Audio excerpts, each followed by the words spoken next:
Welcome to Pediatric Case Review. Today's presentation will provide a comprehensive overview of spinal muscular atrophy in children, covering essential aspects from clinical presentation to the latest treatment approaches. This condition significantly impacts pediatric neurological practice, and understanding its nuances is crucial for optimal patient care. Consider this case of a 7-month-old infant presenting with decreased movements, hypotonia, and failure to meet developmental milestones. The parents report normal birth but gradual decrease in activity. Which of these findings would be most concerning for spinal muscular atrophy? A. Absent deep tendon reflexes. B. Mild developmental delay. C. Occasional tremors. D. Brief episodes of irritability. The correct answer is A. Absent deep tendon reflexes. This finding, combined with hypotonia and missed milestones, strongly suggests spinal muscular atrophy. SMA typically presents with progressive muscular weakness that affects proximal muscles more than distal ones, along with hypotonia and areflexia. These signs result from anterior horn cell degeneration in the spinal cord. Spinal muscular atrophy is classified into different types based primarily on age of onset and maximum motor function achieved. Which type of SMA typically presents within the first 3 months of life with severe hypotonia and respiratory distress? A. Type 0. B. Type 1, also known as Verdnig-Hoffmann disease. C. Type 2. D. Type 3, also known as Kubel-Welander disease. The correct answer is B. Type 1, Verdnig-Hoffmann disease. This is the most common and severe form of childhood-onset SMA. Children with type 1 SMA present before 6 months of age with severe hypotonia, weakness, feeding difficulties, and respiratory compromise. They typically never achieve the ability to sit independently, and historically, without treatment, many children did not survive past 2 years of age due to respiratory complications. Here's a case of a 14-month-old child diagnosed with type 2 SMA who can sit independently but cannot stand or walk. Regarding the expected disease progression in this child, which statement is correct? A. Rapid regression of all motor skills is expected within months. B. Cognitive development will be significantly affected. C. Proximal muscles will be affected more than distal muscles. D. Sensory nerves will be primarily affected. The correct answer is C. In spinal muscular atrophy, proximal muscles are affected more than distal muscles. This pattern is a hallmark feature of SMA, with weakness typically being more severe in the legs than arms. Importantly, cognitive function remains intact in SMA, as the disease affects only motor neurons. The progression is usually gradual rather than rapid, and sensory nerves are typically spared in this condition. During physical examination of a 5-month-old infant with suspected spinal muscular atrophy, which of the following findings would be most consistent with this diagnosis? A. Bell-shaped chest with paradoxical breathing. B. Increased deep tendon reflexes. C. Distal weakness greater than proximal weakness. D. Fasciculations of the tongue. The correct answer is D. Fasciculations of the tongue. Tongue fasciculations are a pathognomonic finding in many cases of spinal muscular atrophy, resulting from denervation of bulbar musculature. Other typical findings include decreased or absent deep tendon reflexes, proximal greater than distal weakness, and bell-shaped chest with paradoxical breathing in severe cases. Increased reflexes would point away from SMA toward an upper motor neuron disorder. When assessing motor function in infants with type 1 spinal muscular atrophy, which of the following patterns is commonly observed? A. Frog leg posture when placed in supine position. B. Strong grip but weak shoulders. C. Toe walking. D. Scissoring of the legs. The correct answer is A. Frog leg posture when placed in supine position. This characteristic posture, with external rotation and abduction of the hips, results from profound hypotonia and proximal muscle weakness. Infants with type 1 SMA often demonstrate relatively preserved hand function despite significant proximal weakness. Toe walking and scissoring are more commonly associated with spastic disorders like cerebral palsy, not the lower motor neuron disease SMA. Let's discuss the genetic basis of spinal muscular atrophy. Which of the following genetic abnormalities is responsible for causing most cases of SMA? A. Point mutation in SMN1 gene. B.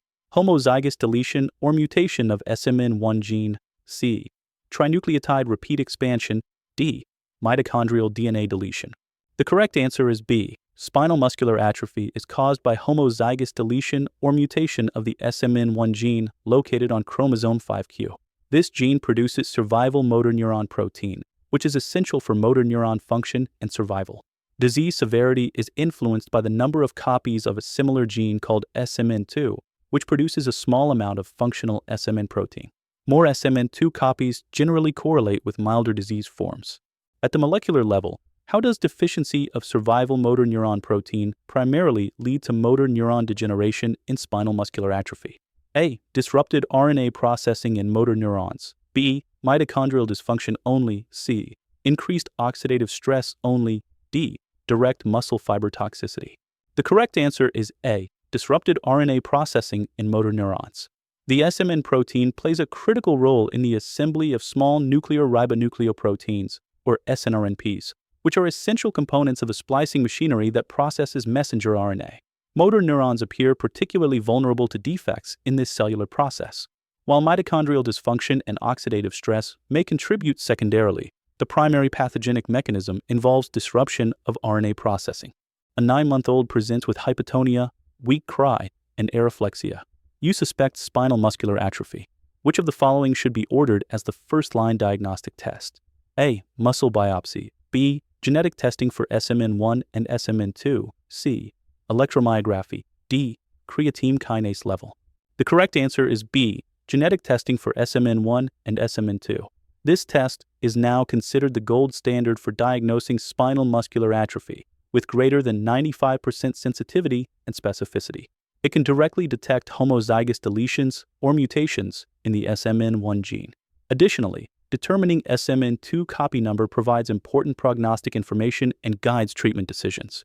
While electromyography and muscle biopsy were historically used, genetic testing has largely replaced them as first-line diagnostic tools. Spinal muscular atrophy is increasingly being added to newborn screening panels in many regions. What is the primary rationale for implementing SMA newborn screening? A. High prevalence in the general population. B. Earlier treatment significantly improves outcomes. C. Simple biochemical test available for mass screening. D. Required by all states in the United States. The correct answer is B. The primary rationale for spinal muscular atrophy newborn screening is that earlier treatment significantly improves outcomes. Studies clearly demonstrate that initiating treatment before symptom onset results in dramatically better motor function development. This is because motor neuron loss begins very early in SMA, often before clinical signs are apparent. While SMA is relatively rare at approximately 1 in 10,000 births, the availability of effective treatments has driven the expansion of screening programs. For a newly diagnosed 4-month-old infant with type 1 spinal muscular atrophy, which of the following therapeutic options directly addresses the underlying genetic cause of the disease? A. Nusinersen. B. Riluzole. C. Prednisone. D. Baclofen. The correct answer is A. Nusinersen. This medication is an antisense oligonucleotide that modifies SMN2 gene splicing to increase production of functional SMN protein. It was the first FDA-approved therapy for spinal muscular atrophy and is administered intrathecally. Other disease-modifying therapies now available include onasemnogene abeparvovec, a one-time gene replacement therapy, and risdiplam, an oral SMN2 splicing modifier. Riluzole, prednisone, and baclofen do not address the genetic cause of SMA. A 3-year-old child with type 2 spinal muscular atrophy has been experiencing recurrent respiratory infections. Which of the following interventions is most important for ongoing respiratory management in this patient? A. Continuous prophylactic antibiotics. B. Airway clearance techniques and assisted cough. C. Continuous oxygen therapy. D. Daily spirometry measurements.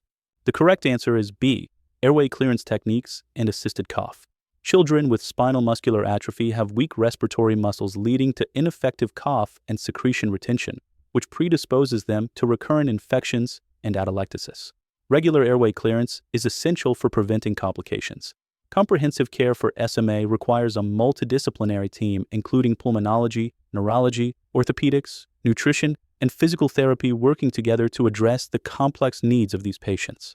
Regarding nutritional management in children with severe spinal muscular atrophy, which of the following challenges is most commonly encountered? A. Obesity due to immobility. B. Dysphagia and aspiration risk. C. Protein intolerance. D. Vitamin B12 deficiency. The correct answer is B. Dysphagia and aspiration risk. Bulbar muscle weakness in spinal muscular atrophy can significantly impact swallowing function and safety. Children with severe forms often require feeding modifications, careful positioning during feeds, or may ultimately need gastrostomy tube placement to ensure adequate nutrition while minimizing aspiration risk. Nutritional assessment should include evaluation of both undernutrition and overnutrition risks, as both can occur depending on the SMA type and individual circumstances. A 7-year-old child with type 2 spinal muscular atrophy presents with progressive spinal curvature. Among the following orthopedic complications, which one is of most concern for long-term health outcomes in this patient? A. Scoliosis affecting respiratory function. B. Hip dysplasia. C. Pathological fractures. D. Joint contractures. The correct answer is A. Progressive scoliosis is a major concern in non-ambulatory children with spinal muscular atrophy because it can significantly compromise already limited respiratory function. Spinal deformity develops in approximately 80% of children with SMA types 1 and 2 due to trunk muscle weakness. Early intervention with bracing or, in some cases, surgical correction may be necessary to prevent respiratory decline. While other complications like contractures and hip dysplasia also occur, respiratory impairment from scoliosis represents the greatest threat. An 18-month-old child with type 1 spinal muscular atrophy demonstrates signs of nocturnal hypoventilation with morning headaches and daytime fatigue. Which of the following represents the most appropriate initial respiratory support intervention? A. Tracheostomy with mechanical ventilation. B. Non-invasive positive pressure ventilation. C. Continuous oxygen therapy. D. Diaphragm pacing. The correct answer is B. Non-invasive positive pressure ventilation. This approach provides respiratory support by augmenting the patient's weak respiratory muscles, particularly during sleep when hypoventilation typically worsens. Non-invasive ventilation is generally the first-line intervention for hypoventilation in spinal muscular atrophy, delaying the need for more invasive measures. Importantly, ventilatory support must be combined with effective airway clearance techniques and cough assistance to manage secretions. Oxygen alone would not address the underlying hypoventilation. Looking toward the future of spinal muscular atrophy treatment, which of the following represents the most promising approach being investigated for next-generation therapies? A. Alternative splicing modulators targeting non-SMN pathways. B. Stem cell therapy to replace motor neurons. C. Muscle-specific growth factors. D. Enzyme replacement therapy. The correct answer is A. While current therapies focus on increasing SMN protein levels, next-generation approaches include alternative splicing modulators targeting additional pathways involved in motor neuron survival. These therapies might be used in combination with existing treatments to enhance efficacy, particularly for patients with limited response to current options. Research is also exploring neuroprotective compounds, muscle-directed therapies, and improvements in delivery methods for existing treatments to further advance care for children with spinal muscular atrophy. A 2-month-old infant presents with hypotonia and weak cry. Genetic testing confirms homozygous SMN1 deletion with 2 copies of SMN2. The infant currently has no respiratory distress. What is the most appropriate next step in management? A. Wait for symptom progression before initiating treatment. B. Immediate initiation of disease-modifying therapy. C. Supportive care only without disease-modifying treatment. D. Enroll in clinical trial first before standard therapy. The correct answer is B. Immediate initiation of disease-modifying therapy. Current evidence strongly demonstrates that earlier treatment leads to better outcomes in spinal muscular atrophy. Motor neuron loss begins before symptoms are obvious, making early intervention critical. Available FDA-approved options include nusinersen, onasemagene abeparvovec gene therapy, or risdiplam. Treatment selection should be made in consultation with neuromuscular specialists and considering individual factors. Simultaneously, the child should be connected with a multidisciplinary care team for comprehensive management. Thank you for joining this pediatric case review presentation on spinal muscular atrophy in children. We've covered the journey of SMA from a devastating disease to a treatable condition, highlighting how early diagnosis through genetic testing and prompt initiation of disease-modifying therapies can dramatically transform outcomes. Remember that multidisciplinary care remains essential. Please follow our Pediatric Case Review channel for more informative presentations, and feel free to leave your questions in the comment section below.